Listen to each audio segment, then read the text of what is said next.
Though the history of Kashmir is rife with betrayal, manipulation, state terrorism, and horrific stories of human rights violations by Indian rulers. But August 5, 2019 is the darkest day in the history of Kashmir. On this unfortunate day, the Modi-led fascist Hindutva regime scrapped Article 370 and 35A of the Indian Constitution, and divided the state of Jammu and Kashmir into two union territories. India has no right to take any unilateral decision on Kashmir, because Kashmir is an internationally recognized disputed territory between India and Pakistan.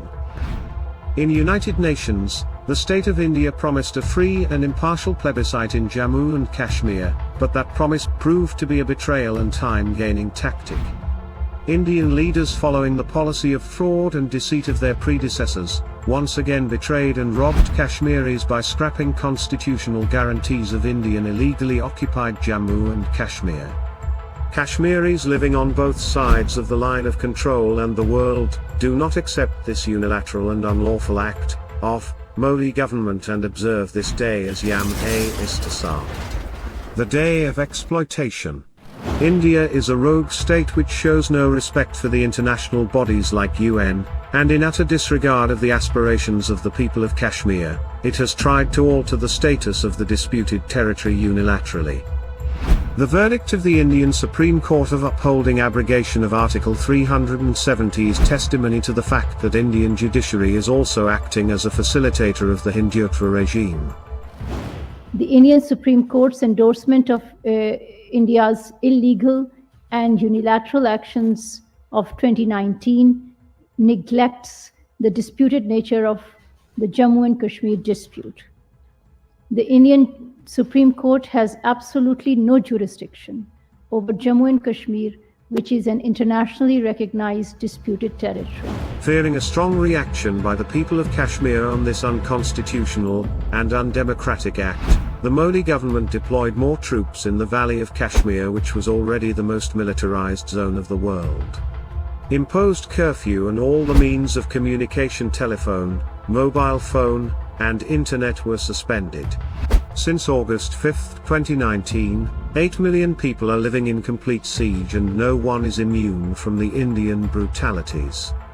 More than 1 million Indian soldiers are busy in grave human rights violations, crackdowns, curfews, unauthorized sieges, detentions, house fires, torture, forced disappearances, targeted killings, massacres, and fake encounters. Since January 1989 till to date, more than 96,000 Kashmiris have been martyred.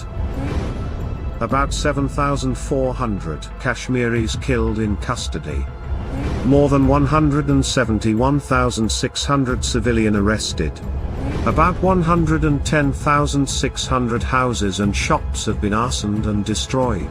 About 108,000 children have been orphaned. More than 22,900 women widowed. And more than 11,264 molested. This is the price that Kashmiris have paid for their freedom. Modi and his associates think that they can quell the love for freedom from the hearts of the Kashmiri people, but the more they are brutalized, more they resist. The political, constitutional and geographic status of Indian illegally occupied Jammu and Kashmir was not only broken, but ruined against the wishes of the people of Jammu and Kashmir by fascist Indian rulers. What we are looking at is perhaps the worst case, the worst apathy of an occupation force which has taken away the right of the people of Kashmir, while the international community waits and sees for a global massacre to happen, where the identity of the Kashmiri people today and for tomorrow, as the generations will come, will stand a big question mark with regards to international humanity, international values, and the right of people to life.